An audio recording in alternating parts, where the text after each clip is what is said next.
আল্লাহকে পাবো, আল্লাহকে রাজি করব, আল্লাহর কাছে তওবা করব, আল্লাহর কাছে নেব। মানুষের তাহলে ফিতরাত প্রকৃতি হচ্ছে যে আল্লাহ ঊর্ধ্বে, যা কোরআনে বলা হয়েছে, যা হাদিসে বলা হয়েছে। তো আল্লাহ সম্পর্কে আকীদা হইতে হবে। আপনাকে কি নাম ধরে বলবো? তাফহিমুল কোরআন তো জানেন, তাই না? তাফহিমুল কোরআনের লেখক যে কে তাও জানেন। সুতরাং যদি নাম নাও বলি তো যথেষ্ট আপনাদের জন্য, যথেষ্ট নয়? আর বাংলাদেশের বড় বড় বক্তারা বলে যে পৃথিবীতে তফসির যদি পড়তে হয় তো 2টি তফসির পড়েন। লা ইলাহা ইল্লাল্লাহ, 2টি তফসির পড়েন। তৌফিক হলো না যে বলবে তফসির ইবনে কাসির পড়ুন, এই কথা বলে তৌফিক হয়নি। হাদিসের তফসির কোরআনের তফসির হাদিস দিয়ে আর কোরআনের আয়াত দিয়ে করা হয়েছে, ওই তফসির পড়তে বলার তৌফিক হয়নি। বলেছে তাফহিমুল কোরআনের মতো কোনো তফসির নাই, আর ফি জালালিল কোরআনের মতো কোনো তফসির নাই, এই তফসির পড়তে বলা হয়েছে।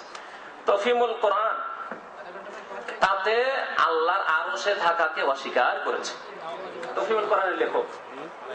এর থেকে বেশি আর স্পষ্ট বলার দরকার নেই। তাহলে দেখছেন কোন আকীদা ঢুকে আছে। যারা আমাদের দেশের বড় ইসলামিক চিন্তাবিদ, যাদের নামে লক্ষ লক্ষ লোক রাস্তায় নেমে যাচ্ছে, আর তা আমার কাছে ফটোকপি করা মজুদ রয়েছে এই তাফহিমুল কোরআন থেকে। তাতে স্পষ্ট আল্লাহর আরশে থাকাকে অস্বীকার করা হচ্ছে, আল্লাহ আরশে নেই। এবং তার সাথে সাথে বলছে আল্লাহর জন্য দিকের কথা বলা, যে আল্লাহ আরশে আছে মানে আল্লাহর দিকের কথা বলা। এমনকি তারপরে আল্লাহ করা হচ্ছে ওয়াহমিলু আরশা রাব্বিকা ফাওকাহুম ইয়াওমাইযিন সামানিয়া, 8 ফেরেশতা আল্লাহর আরশকে উঠিয়ে থাকবেন, এই কথাকে অস্বীকার করে দিচ্ছে। বলছে এটা আমাদের বোধগম্য নাই। আর বোধগম্য শুধু নয়, যদি বলতো যে আমরা এর কাইফিয়াত জানি না তাহলে তো ঠিক ছিল। বলছে যে এটি হচ্ছে তাসাউউরের বাইরে, মানে কল্পনার বাইরে। আল্লাহ বলছেন আর কল্পনার বাইরে, আপনার কেমন কথা? আপনি বলেন আমি ঈমান নিয়ে আসছি, আল্লাহর প্রতি ঈমান রাখি, আল্লাহর কালামের প্রতি ঈমান রাখি, এই কথা বলেন। এই কথা না বলে বলছেন না এটি হচ্ছে ধারণার বাইরে, হতেই পারে না যে আল্লাহ আরশে রয়েছেন। আর আল্লাহর সৃষ্টি 8 ফেরেশতা আল্লাহর আরশকে উঠিয়ে রয়েছেন, সব অস্বীকার করে দিয়েছে। ফটোকপি মজুদ রয়েছে। সময় নেই, মনে হচ্ছে যে সময় শেষ হতে যাচ্ছে, সেজন্য পড়ে শোনাবার সময় নেই। ইনশাআল্লাহ তাআলা কোন মজলিসে এগুলি পড়ে পড়ে একটা করে শুনিয়ে উম্মতকে সতর্ক করার প্রয়োজন রয়েছে, কারণ উম্মতের লোকেরা জানে না, ধোঁকা খেয়ে আছে।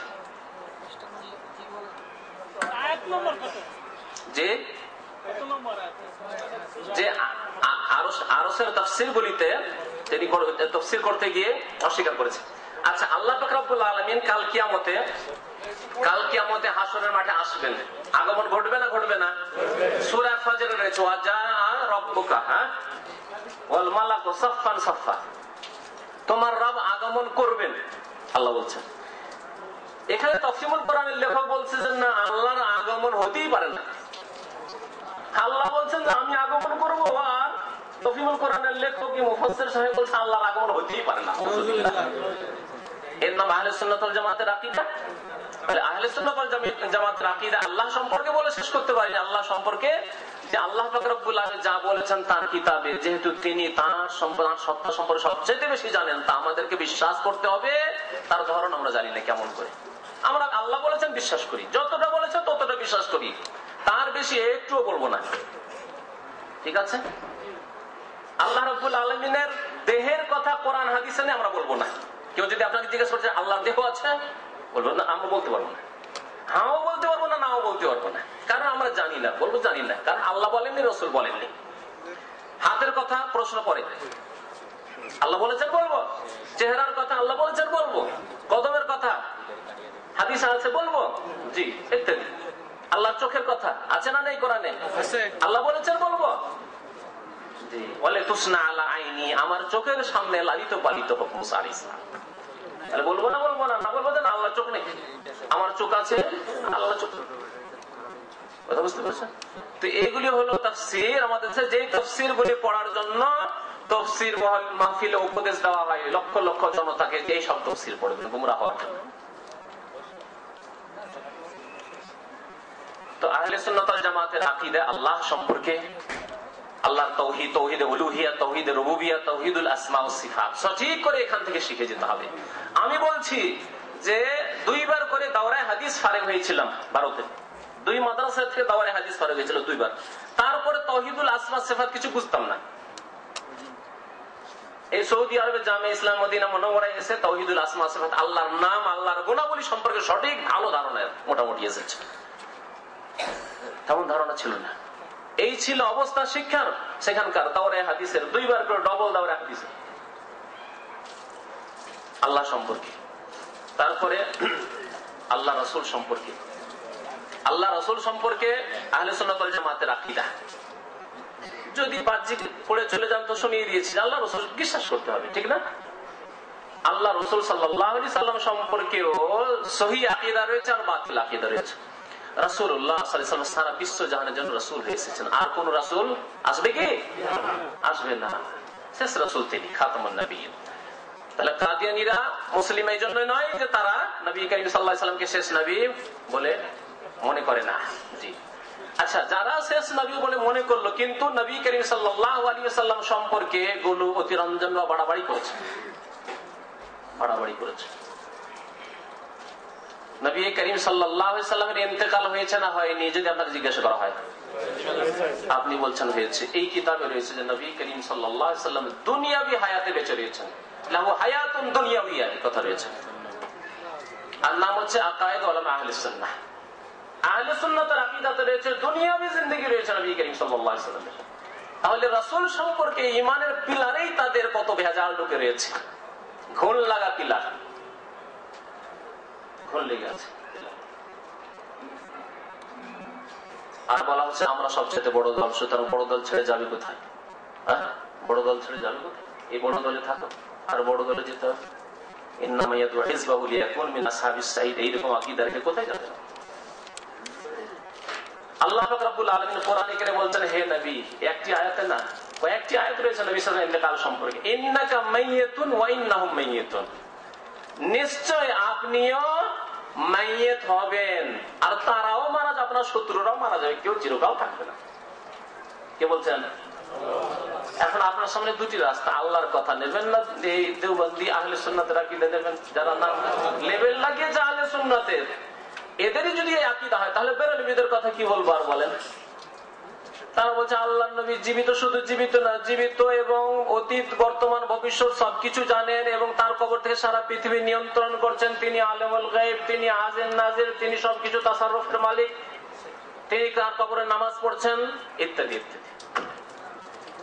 আমরা যা কিছু বলছি তিনি শুনছেন এবং আমাদের সাহায্য করতে পারেন তিনি, ইত্যাদি। সমস্ত আকীদা হচ্ছে বেরেলভি আহলে সুন্নাহ, যারা নিজেদেরকে আহলে সুন্নাহ বলে থাকে, যাদের সংগঠনের নামই হচ্ছে আহলে সুন্নাহ। আল্লাহ বলছেন ইন্নাকা মাইয়াতুন ওয়া ইন্নাহুম মাইয়াতুন। আল্লাহ বলছেন আমা জাআলনা লিবাশারিন মিন ক্বাবলিকাল খুলদ আফা ইমিত্তা ফাহুমুল খালিদুন। হে নবী, আপনার পূর্বে কোন মানুষের জন্য লেবাসা, কোন মানুষের জন্য স্থায়িত্ব আমি রাখিনি, চিরকাল কেউ থাকার জন্য আসেন না। আদম থেকেছেন না নূহ থেকেছেন আলাইহিস সালাম, কেউ কোন নবী রাসূল কেউ থাকেনি পৃথিবীতে, চিরকাল থাকার জন্য কেউ আসেনি। আফা ইমিত্তা, সুতরাং আপনি যদি মারা যান, মিথ্যা মওত থেকে না, আপনি যদি মারা যান, ইন্তেকাল করেন, ফাহুমুল খালিদ, তারা কি চিরকাল থাকবে নাকি? কাফেরগুলি চিরকাল থাকবে? আপনার শত্রু চিরকাল থাকবে? বিদাতি চিরকাল থাকবে? আল্লাহ বলছে সবাইকে মরতে হবে। জি, নবী করিম সাল্লাল্লাহু আলাইহি ওয়াসাল্লাম সম্পর্কে শত শত হাদিস রয়েছে। মা আয়েশা রাদিয়াল্লাহু তাআলা আনহা, একবার আমি হাদিসগুলি কালেকশন করেছিলাম, মা আয়েশা রাদিয়াল্লাহু তাআলা আনহা থেকে প্রায় আপনি 25-50টি হাদিস পাবেন। মাতা রাসূলুল্লাহ সাল্লাল্লাহু আলাইহি ওয়াসাল্লাম, মাতা রাসূলুল্লাহ, রাসূলুল্লাহ ইন্তেকাল করেছেন, রাসূলুল্লাহ ইন্তেকাল করেছেন। আর যদি ইন্তেকাল নাই করে থাকেন একজন জীবিত ব্যক্তি, আর তাও হায়াত, শুধু বারজাখি বললে বারজাখি হায়াত অবশ্যই রয়েছে এবং বারজাখি হায়াত তো সবার রয়েছে, কিন্তু রাসূলুল্লাহ সাল্লাল্লাহু আলাইহি ওয়াসাল্লাম বারজাখি হায়াত, পরলৌকিক জীবন হচ্ছে সবচাইতে সম্মানিত জীবন, আলা জীবন, সেই জন্য স্পেশাল ভাবে বলা হয়েছে। শহীদদের সম্পর্কে যেমন বলা হয়েছে সম্মানিত জীবন, সেই জন্য তাদের কথা স্পেশাল ভাবে বলা হয়েছে, কিন্তু তাদের জীবন দুনিয়ার মতো জীবন নাই, পরলৌকিক জীবন, বারজাখি জীবন। এটি হচ্ছে আহলে সুন্নাত ওয়াল জামাতের আকীদা। তাদের জীবন রয়েছে কিন্তু বারজাখি জীবন রয়েছে। আর এইসব আহলে সুন্নাত যারা লেবেল লাগানো আহলে সুন্নাত, কিন্তু আসলে আহলে সুন্নাত নাই। তারা বলছেন নবী সাল্লাল্লাহু আলাইহি ওয়াসাল্লাম নাকি দুনিয়াবি হায়াতে বেঁচে রয়েছে, হায়াতুন নবী। বাংলাদেশে বহু বাংলা কিতাব লেখা আছে, চটি চটি কিন্তু হায়াতুন নবী আছে না, নবী নাকি জীবিত। এটি হচ্ছে ইসলামের আকীদা, অথচ এটি শিরকি আকীদা। শিরকি আকীদা নাই। আল্লাহর 99টি নামের মধ্যে একটি নাম হচ্ছে আল হাই। আয়াতুল কুরসি শুরু করেন আল্লাহু লা ইলাহা ইল্লা হুয়াল আল হাই আল কাইয়ুম। আল হাই মানে চিরঞ্জীব, যিনি চিরকাল বেঁচে থাকবেন। যদি মুহাম্মদ সাল্লাল্লাহু আলাইহি ওয়াসাল্লাম যদি ইন্তেকাল না করে থাকেন তো তিনিও তো হাই হয়ে গেলেন। তাহলে আল্লাহ আর মুহাম্মদে কি পার্থক্য থাকলো? এই কথাই তো আমাদের জাহান বলেছে, ওই যে মুস্তাওয়ী আরশ পে খুদা বানকার উতার পড়া মদিনে মে মুস্তাফা বানকার। যিনি আরশে ছিলেন আল্লাহ, তিনি তো মদিনায় মুস্তাফা মুহাম্মদ হয়ে এসেছেন।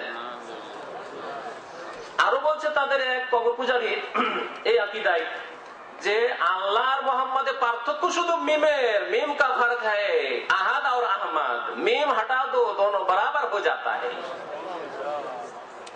বুঝতে পেরেছেন? আহাদ কুল হু আল্লাহু আহাদ, আল্লাহ আহাদ, আর ওখান থেকে মিমকে সরিয়ে নিলে তো আহমদ আহাদ একই জিনিস, পার্থক্য নেই কিছু। তো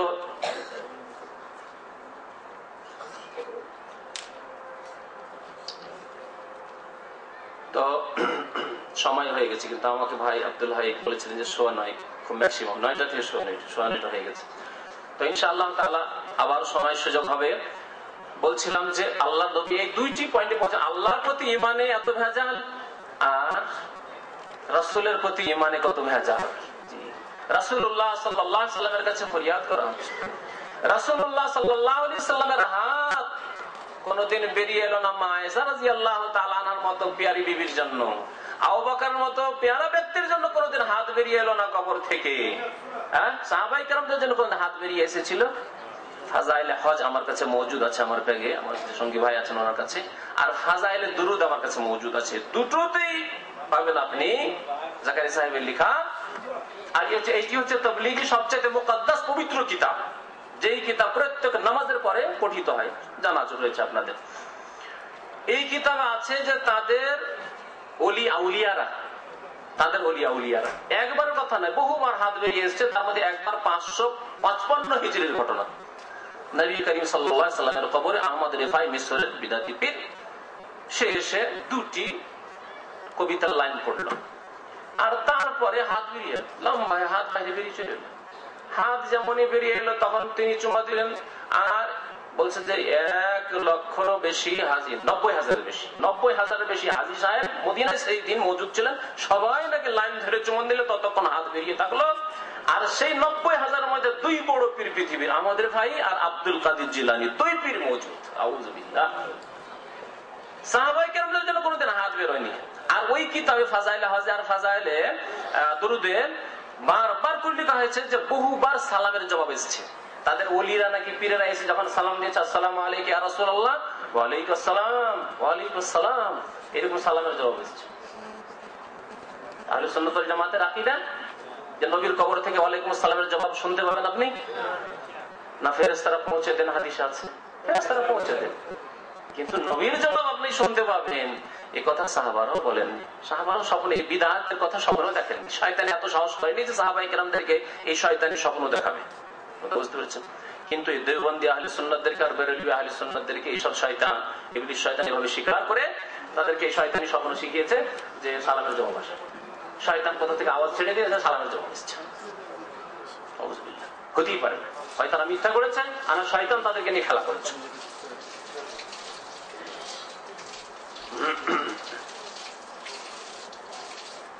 রাসূলুল্লাহ সাল্লাল্লাহু আলাইহি সাল্লাম সম্পর্কে ঈমানে কত ভেজাল। আহলে সুন্নাত ওয়াল জামাতের আকীদা যে নবী করিম সাল্লাল্লাহু আলাইহি ওয়াসাল্লাম ইন্তেকাল করেছেন, যেমন মানুষ ইন্তেকাল করে। যদি ইন্তেকাল না করতেন তাহলে দাফন করা জায়েজ হতো। দুনিয়াবী জীবন যদি থেকে যায় তাহলে কাউকে কি দাফন করা জায়েজ আছে? সাহাবারা কখনো দাফন করতেন না। তারা নবী সাল্লাল্লাহু আলাইহি সাল্লামের জন্য এত পাগল ছিলেন, আর তারা বলবেন যে দাফন করে দেবো জীবিত মানুষকে, হ্যাঁ তো নবী বেঁচে রয়েছেন, আর কেমন করে দাফন করে দেবো? হতে পারে। আর একটি কথা বলে শেষ করি, আমাদের দেশের মানুষরা নাম রাখে আশেকে ইলাহি, নাম রাখে না, রাখে না, আশেকে রসুল, তারপরে আশেকুর রহমান। আশেক শব্দটি, আমি এই শব্দটি নিয়ে আলোচনা করি। এটি আল্লাহর সাথে গুস্তাখি, বেয়াদবি। এবং যারা আশেকে রসুল বলবে নিজেদেরকে, তারা রসুলের সাথে গোস্তাখি বেয়াদবি করলো, বড় বেয়াদবি করলো। কেন ব্যাখ্যা করলে বুঝতে পারবে। ইশক মানে হচ্ছে প্রেম। ইশক মানে কি? প্রেম। ইশক মানে মহব্বত নাই। ইশক মানে হচ্ছে প্রেম। যেই প্রেম হয় স্ত্রীর সাথে, যে প্রেম হয় যারা অবৈধ লাভ করে কারো সাথে, ওই প্রেম এর নাম হচ্ছে ইশক, যাতে যৌন কামনা বাসনা রয়েছে, এর নাম হচ্ছে ইশক। সুফিরা যারা নিজেদেরকে আহলে সুন্নাত ওয়াল জামাত বলে, এইসব কিতাবের লেখকরা, তাদের বড় বড় আলেমরা তাদের আশেক এলাহির নাম। শুধু তাই না, নবীর ইশকে পাগল, ইশকে এলাহি। আমাদের দেশে একটি গাদা ছোটকালে মুখস্থ করেছিলাম, প্রেম খেলা ইশকে এলাহি সকলে তো জানে না, সকলে তো জানে না। প্রেম খেলা ইশকে এলাহি সকলে তো জানে না। এই প্রেম খেলা ইশকে এলাহি, আল্লাহর সাথে যে ইশক কেমন হয় এটা সকলে বুঝে না। যারা বোঝার তারাই বুঝে, ওলি কামেলরা বুঝে যে কেমন ইশক হয়, আল্লাহর সাথে প্রেম হয়। বুঝতে পেরেছেন? আল্লাহর সাথে কত বড় বেয়াদবি যে কুফরি হবে, এতে কোনো সন্দেহ নেই। রাসূলের সাথে এমন বেয়াদবি যে কুফরি হবে। আপনাকে বলি, আপনি মাকে ভালোবাসেন, ঠিক না? বাবাকে ভালোবাসেন, বোনকে ভালোবাসেন, বাসেন না বাসেন না? তাদের ভালোবাসা আর স্ত্রীর ভালোবাসা একরকম না দুই রকম? দুই রকম, একরকম ভালোবাসা না। আপনার স্ত্রীর ভালোবাসাতে ইশক আছে, মহব্বত আছে, ঠিক আছে, কিন্তু আপনার মেয়ের ভালোবাসায় মহব্বত আছে, ইশক নেই, আছে প্রেম নেই। আপনার মায়ের ভালোবাসায় মহব্বত আছে কিন্তু ইশক নেই, ঠিক না? আল্লাহ পাক রব্বুল আলামিন কোরআনে কারীমে, নবী সাল্লাল্লাহু আলাইহি ওয়াসাল্লামের হাদিসে কোন জায়গায় ইশক শব্দ একটি হাদিসে যদি কেউ দেখিয়ে দিতে পারে, তাহলে বলবো যে সত্যি এরা আহলে সুন্নাত, সত্যি এরা আহলে সুন্নাত। আর যদি না দেখিয়ে দিতে পারি তো মনে রাখবেন যে আহলে বিদআত আর আহলে সুন্নাত ওয়াল জামাত তাই বলে যে আল্লাহ বলেছেন, রাসূল বলেছেন। আল্লাহ পাক রব্বুল আলামিন বলেছেন, ইন কুনতুম তুহিব্বুনাল্লাহ, তোমরা যদি আল্লাহকে ভালোবাসো, মহব্বত, তুহিব্বুনা মহব্বত থেকে বলা হয়েছে, তাই না? ومن الناس من يتخذ من دون الله اندادا يحبونهم كحب الله والذين امنوا اشد حبا لله ইশকান লিল্লাহ বলেন, কি বলেছেন? হুব্বান লিল্লাহ, আল্লাহর জন্য ভালোবাসা বলা হয়েছে। ভালোবাসা এটি হচ্ছে আল্লাহর জন্য সম্মানের ভাষা। আমাকে এসে যদি কেউ ভালোবাসেন দিনের খাতিরে, বলবেন শেখ আপনাকে খুব ভালোবাসি, আপনার সাথে মহব্বত করি, বলবেন যে আপনার সাথে ইশক করি। হ্যাঁ, আমার সাথে যদি এত বড় বেয়াদবি হয়, ইশক করি কথাটা, তাহলে আল্লাহ নবীর সাথে কত বড় বেয়াদবি, কুফরের বেয়াদবি। আল্লাহ পাক রব্বুল আলামিনের সাথে ইশক করার যে কথা, এই কত বড় বেয়াদবি। কেউ যদি মাকে বলে যে আমার মাকে এত বেশি ভালোবাসে যে ডেইলি একবার টেলিফোন না করলে আমি থাকতে পারি না, কাজ করার আগে সকালে উঠে একবার মাকে টেলিফোন করি, তারপর মাকে টেলিফোন করা খুব ভালো কথা। কিন্তু যদি সে বলে যে আমার মার সাথে এমন আমার ইশক রয়েছে, টেলিফোন একদিন বলছে মা কিন্তু শিক্ষিতা, বুঝে ইশক মানে কি আর মহব্বত মানে কি বুঝে, বলছে মা মাগো তোমার সাথে এত ইশক করি আমি, আর তোমার সাথে এত প্রেম করি না যে তোমার না হলে থাকতে পারি না আমি। তাহলে মা টেলিফোন রেখে দিয়ে জুতার বাড়ি মারবে, জুতা আই তুই দেশে তোকে দেখছি, বাড়িতে ছোটে দেবো না, শয়তান মারজুদ কি শিখেছিস তুই, বলবে না? আর প্রেম খেলা ইশকে লাগে, আল্লাহর সাথে এরা ইশক করে আর রাসূলের সাথে ইশক করে, আর তাদের ঈমান যায় না, ইসলাম যায় না, আহলে সুন্নাত হয়ে থাকে। আমরা কেমন করে? হ্যাঁ, বুঝতে পারছেন? আহলে সুন্নাত ওয়াল জামাত তাই বলে যে আল্লাহ কোরআনে বলেছে, রাসূল বলেছেন, মুহাব্বত লা ইউমিনু আহাদুকুম হাত্তা আকুনা আহাব্বা ইলাইহি, অতক্ষণ কোন মানুষ মুমিন হতে পারবে না যতক্ষণ পর্যন্ত আমি মুহাম্মদ সাল্লাল্লাহু আলাইহি ওয়াসাল্লাম তার নিকট মাহবুব না হয়ে যাব। আহাব্বা ইলাইহি সবচেয়ে বেশি তার ছেলে মেয়ে, মাতা পিতা, ওয়ান্নাসি আজমাইন, সারা বিশ্বের সমস্ত মানুষের চাইতে বেশি যতক্ষণ পর্যন্ত আমি মুহাম্মদ সাল্লাল্লাহু আলাইহি ওয়াসাল্লামকে বেশি ভালো না বাসবে, মহব্বত না করবে, আহাব্বা ইলাইহি বলা হয়েছে। এই ইশক, এরা ইশক করে যারা ভণ্ড বলি না, এই যে সুফিবাদ শুনে এলেন, আর এই যারা নিজেদেরকে বলছে এই জালি নকল যারা আহলে সুন্নাত, তারা আল্লাহর সাথে ইশক করে। এই জন্য জানেন তাদের ইন্তেকালের দিন, এরা যে এদের পীরেরা মারা যায় ওই দিনকে মওতের দিন বলা হয় না, কি বলা হয় তো জানেন? হ্যাঁ, না না ওয়াফাত বললে তো ওয়াফাতটাও তো নাহি মরণ হয়, বলে ওরসের দিন। ওরসের দিন, ওরস মানে জানেন? ওরস মানে বিবাহ। এখন বলছে যে বিবাহ কমিউনিটি সেন্টার গুলোকে বলেছে যে সালাতুল আরাস, ওরস মানে বিবাহ। এখন বিবাহ মৌসুম চলছে আর সৌদি আরবে। আর আরুস বলে ওই পাত্রীকে, আর আরিস বলে ওই বরকে, নতুন বরকে। তাহলে ওরস মানে হচ্ছে বিবাহ, নিকাহ। আর পীরদের ওরস লাগে কেন আমাদের দেশে? ওরস লাগে, ওরস লাগে কোন দিনে খবর রাখেন? ওই পীরের যেদিন মৃত্যুবার্ষিকী, তারা মৃত্যুবার্ষিকী বলে না, ওরস। ওরস লাগছে কারণ এই দিনে প্রেমের আর এক প্রেমের সাথে আশেকের মাসুকের সাথে কি হয়েছে? মিলন হয়েছে। আউযুবিল্লাহ। আল্লাহ পাক রব্বুল আলামিন তাদের এই সব বেয়াদবি থেকে, কুফরি থেকে পাক। তাআলাল্লাহু আন যালিকা উলুওয়ান কাবীরা। মৃত্যু দিবসকে তারা ওরসের দিবস বলে, কারণ বিবাহ শাদী হয়েছে, কি হয়, বাসর রাত হয়, পাত্র পাত্রীর দেখা সাক্ষাৎ কত, যে সেই দিনটি খুব মজার দিন, মজার রাত। ওই রকমের যে দিন ওলি পীর মারা যায়, সুফি মারা যায়, সেই দিন আল্লাহর সাথে ওরস হয়, বাসর হয়। আউযুবিল্লাহ, আউযুবিল্লাহ। এ হচ্ছে আহলে সুন্নাতের আকীদা। আর এইসব কিতাবে, যে কিতাবগুলির কথা বললাম, সেই সব কিতাবে শত শতবার করে ইশকের কথা, আল্লাহর সাথে ইশকের কথা, রাসূলের সাথে ইশকের কথা, এসব কথা রয়েছে। আহলে সুন্নাত ওয়াল জামাতের আকীদা এইসব নাই। রাসূল সম্পর্কে, আল্লাহ সম্পর্কে, দ্বীন সম্পর্কে এমন কোন কথা বলে না যা কোরআনে বা হাদিসে নেই। ওমা আতাকুমুর রাসূলু ফাখুযু ওয়া মা নাহাকুম আনহু ফান্তাহু। রাসূল যা তোমাদেরকে দিয়েছেন তা তোমরা নাও, আর তা দেননি তা থেকে তোমরা বিরত থাকো। আল্লাহ পাক রব্বুল আলামিন যেন আমাদেরকে এর উপরই চলার তৌফিক দান করেন।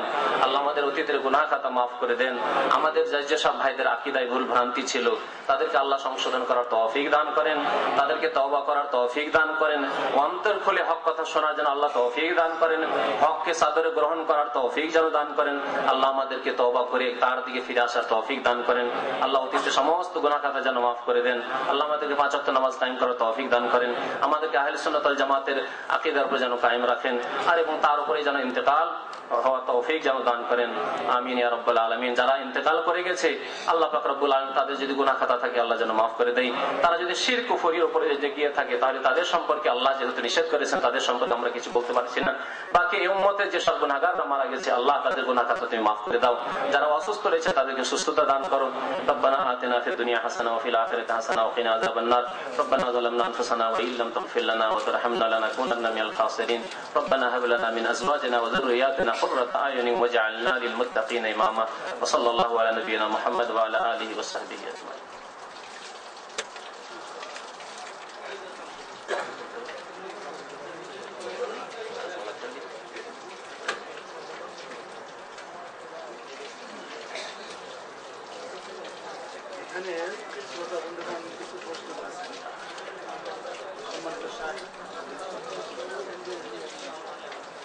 প্রথম প্রশ্ন হলো, তাসিমুল কোরআনে কোন খণ্ডে এটা পাওয়া গেছে? অনুগ্রহপূর্বক বলবেন কোন সূরা এবং কত নম্বর আয়াত?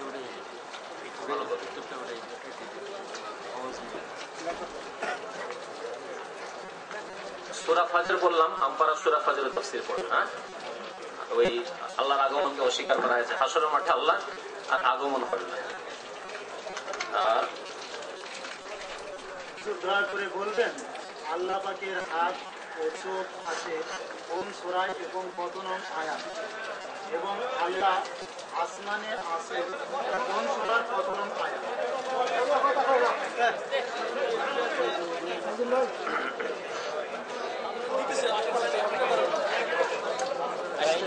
আচ্ছা শোনেন, সূরা হাক্কা, তাফসীরুল কোরআন, সূরা হাক্কা, তাফসীরুল কোরআনের ফটোকপি, এই যে কোরআন লেখা আছে, এই নিচে তাফসীর লেখা আছে, এটি হচ্ছে মওদুদী সাহেবের নিজের হাতে লেখা তাফসীর, উর্দু থেকে ফটোকপি করা আছে।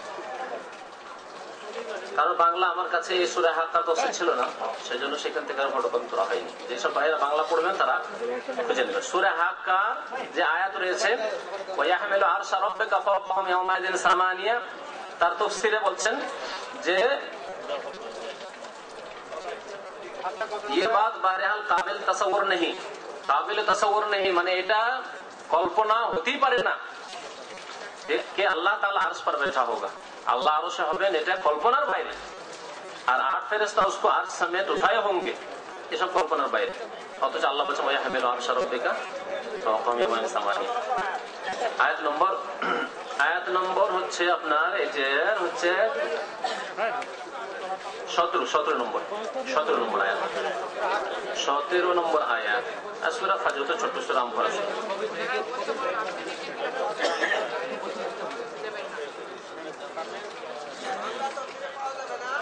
পাওয়া যাবে। হ্যাঁ একই জিনিস। তারপরে এতে লিখছে ওই সূরা ফাজরের তাফসীরে যে अल्लाह ताला की एक जगह से दूसरी जगह मुंतकिल होने का सवाल पैदा नहीं होता।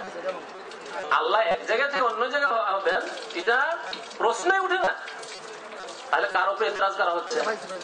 আল্লাহ তো আল্লাহ বলছে ওয়াজা রাব্বুকা, তোমার রব আগমন করবেন, আমি বলছি প্রশ্নই উঠে না, এটা হতে পারে না। সূরা ফাজর। জি, আমরা অনেকেই 4 বা তারও কম ওয়াক্তের নামাজ পড়ে থাকি। প্রশ্ন, এই নামাজ আদায়ে 22 নম্বর আয়াত, সূরা ফাজর আয়াত নম্বর 22।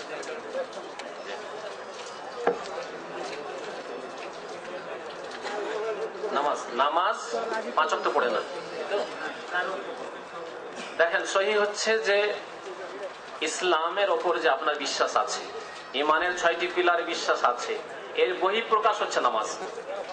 এর প্রমাণ হচ্ছে নামাজ। যে ব্যক্তি নামাজ পড়লো 5 ওয়াক্ত, সে প্রমাণ করলো যে আমি মুসলিম, ভাই আমার অন্তরে বিশ্বাস আছে আমি মুসলিম।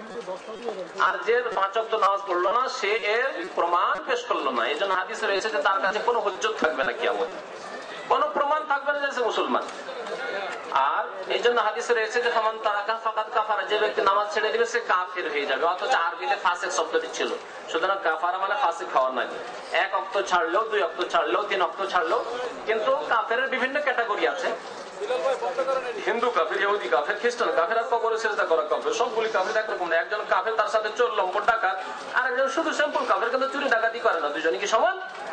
ঠিক তেমনি 5 ওয়াক্ত নামাজ ছাড়া কাফের, শুধু জুমা পড়া মুসলমান, ঈদ পড়া মুসলমান। আর একটা লোক আছে যে 2 ওয়াক্ত 3 ওয়াক্ত পড়ে, যখন হলো পড়ে না, যখন হলো পড়লো না। এদেরকে আল্লাহ এবং রাসূল কাফের বলেছেন। আমরা বলছি আমাদের কোনো এখতিয়ার নেই। আরেকটি কথা মনে রাখেন, সারা বিশ্বের আলেমরা যদি বলে কাফের, তাহলে কেউ কাফের হবে না যদি আল্লাহ না বলেন তাহলে। আর সারা বিশ্বের আলেম ওলামা যদি মুসলমান বলে, তবু মুসলমান হতে পারবে না যদি আল্লাহ এবং রাসূল না বলে থাকে। তো আল্লাহ এবং রাসূল বেনামাজিকে মুসলমান কোথাও বলেনি। বেনামাজিকে আল্লাহ এবং রাসূল কোথাও মুসলমান বলেনি, একটি হাদিস পাবেন না।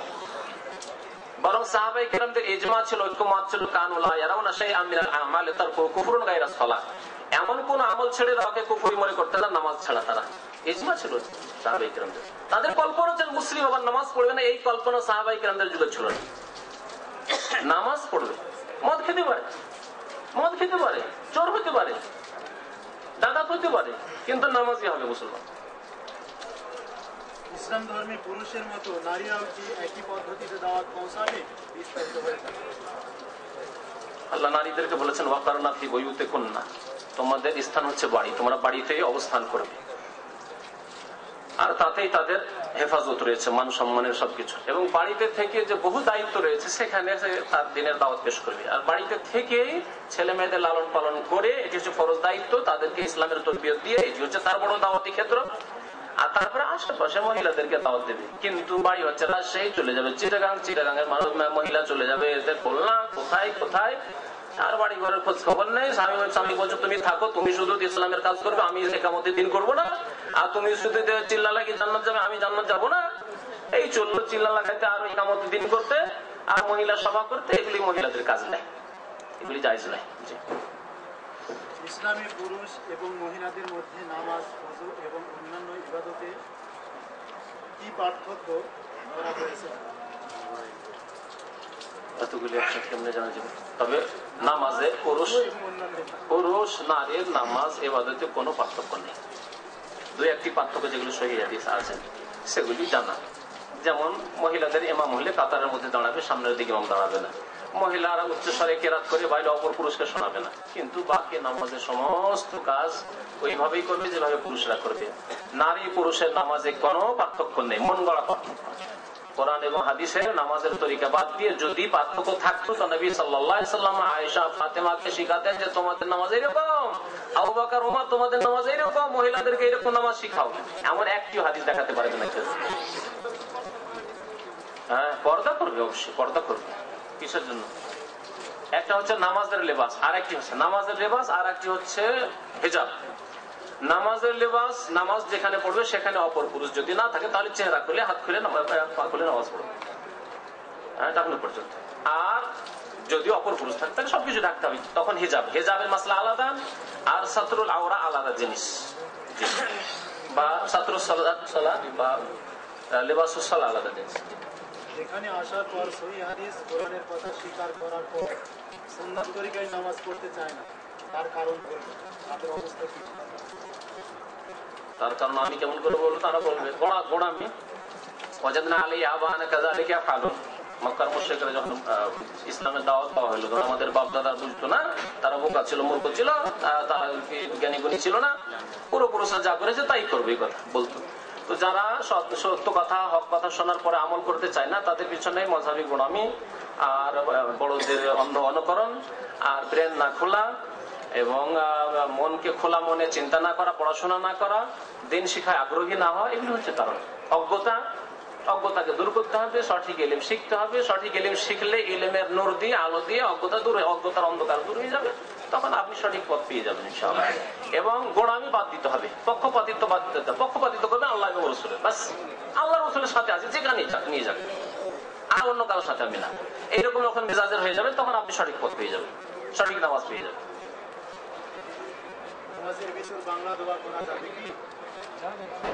আমি ওসব ভাইদেরকে বলি যারা বলেন নামাজের মধ্যে বাংলা দোয়া করা যাবে কি, যে আপনি কি আরবি দোয়া করে শেষ করে ফেলেছেন নাকি? যদি আরবি দোয়া করে শেষ করে ফেলে দেন আর এমন দোয়া করতে চান যে এই দোয়া আপনি, আর আরবি শিখা ফরজ নাই, এটা মানতে হবে যে আরবি শিখা ফরজ নাই, যে আপনাকে একটা দোয়া করার জন্য আরবি শিখতে হবে। তালাবুল ইলমে ফারিজা, কোথায় আছে যে আরবি শিখা ফরজ? ইসলাম শিখা ফরজ। তাহলে আরবি ভাষায় দোয়া করতে পারছেন না, আর ওই দোয়া চাইতে হবে, চাইতে পারেন, আপনাকে কি বাধা দিন? আপনি আল্লাহর কাছে চাইবেন। কিন্তু ফরজ নামাজে আপনি যেই দোয়াগুলি নবী করিম সাল্লাল্লাহু আলাইহি ওয়াসাল্লাম পড়েছেন, সেই দোয়াই পড়ে শেষ করতে পারেন না।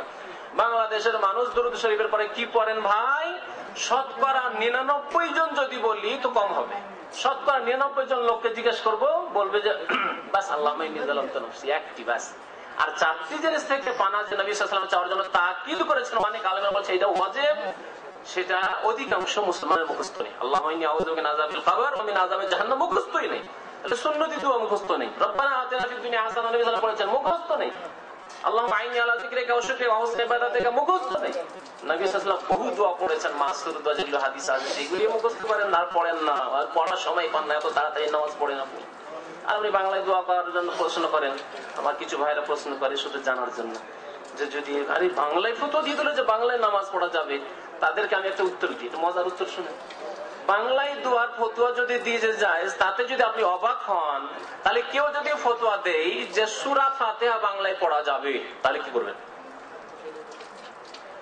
বা সূরা ফাতিহা ফারসিতে পড়া যাবে, তো অবাক হবেন না? হবেন না? সূরা ফাতিহা ফারসি ভাষায় পড়া যাবে, এই ফতোয়া যদি কোনো আলেম দেয়, ইমাম সাহেব দেয়, তো অবাক হবেন না? হবেন না? আল্লাহু আকবার না বলে ফারসিতে আল্লাহ বুজুর্গ বার্তার আস্ত যদি কেউ বলে, তো নামাজ হয়ে যাবে, এই ফতোয়া যদি কেউ দেয়, তো অবাক হবেন না? হবেন না?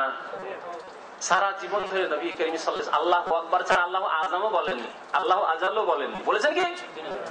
আল্লাহ অন্য কোন গুণ বলেন, আল্লাহু আকবার দিয়ে নামাজ পড়েছেন, আর সূরা ফাতিহা আরবি দিয়েই নামাজ পড়েছেন।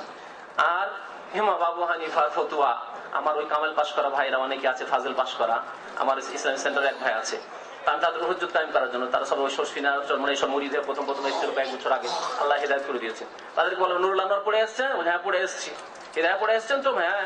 তাতে আছে নুরুল আনোয়ারে শুরুতেই প্রথম দিকে আছে যে ইমাম আবু হানিফার নিকটে ফারসি ভাষায় তাকবীরও জায়েজ, আর ইমাম আবু হানিফার নিকটে সূরা ফাতিহা পড়া জায়েজ। তো ফারসি ভাষায় যাইলে বাংলায় কেন জায়েজ হবে? ফারসি আর বাংলায় পার্থক্য কি?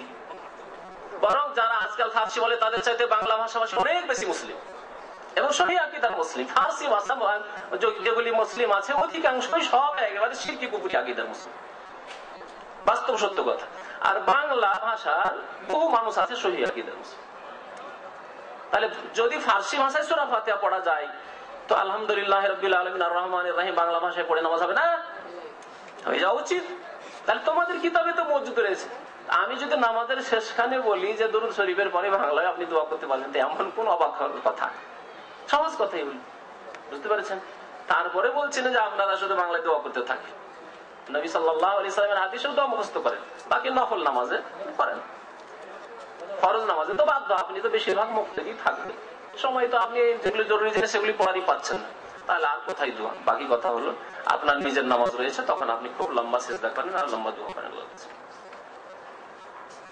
তাবলীগ কি তাহা বিদআত বিদআত কিনা, তাবলীগ কিভাবে করতে হবে? তাবলীগ মানে ইসলামের প্রচার করা। এই যে আমরা করছি এটি তাবলীগ, পৌঁছে দিচ্ছি। আওয়াজ যতদূর পর্যন্ত পৌঁছিল পৌঁছে দিলাম, এটি তাবলীগ। ঠিক আছে? আর আপনারা নিয়ে গিয়ে এই আওয়াজগুলি ফালিয়াবাল্লিগু শাহিদুল গায়েবা, যে উপস্থিত হয়েছেন, যারা আসতে পারেনি বেচারা আপনার বন্ধু বান্ধব, তাদেরকে যে কথাগুলি পৌঁছে দিতে পারবেন মনে রেখে বা রেকর্ড করে ক্যাসেট করে, এটা হয়ে গেল আপনাদের তাবলীগ পৌঁছে দেওয়া। নবী সাল্লাল্লাহু আলাইহি ওয়াসাল্লাম বলেছেন। ঠিক আছে? তাহলে তাবলীগ করা হচ্ছে, ইসলামের দাওয়াত দেওয়া হচ্ছে আম্বিয়াদের কাজ, এবং আম্বিয়াদের যারা ওয়ারিস উলামায়ে কেরাম তাদের ফরজ দায়িত্ব। আর কোন নবী যেহেতু আসবে না, সেজন্য আম্বিয়াদেরকে পৌঁছাতে হবে, তার ফরজ কাজ। বাকি প্রচলিত তাবলীগ মানে চিল্লাওয়ালা তাবলীগ এই ইসলামে নেই। ইসলামিক তাবলীগ ফরজ, আর প্রচলিত তাবলীগ হচ্ছে বিদআত। আমি বলতে পারলে ওই মসজিদের থেকে কি করবেন? যারা বিদআতপন্থী তারা তো আহলে সুন্নাতের শত্রু হবে, একটা সুন্নাত পালন করলে তাদেরকে কষ্ট লাগবে। সুতরাং এই ক্ষেত্রে আপনি তাদেরকে দাওয়াত দিতে থাকেন। এর চাইতে গুরুত্বপূর্ণ যে মাসলা মাসাইল গুলি রয়েছে, এর চাইতে হয়তো আকীদায় তাদের দোষ রয়েছে, ইসলামের মধ্যে নেই, শিরক বিদআতে ডুবে আছে। সুতরাং ওই সব মোটা মোটা মাসলা মাসাইল গুলি থেকে আপনি হিকমতের সাথে কাজ শুরু করেন।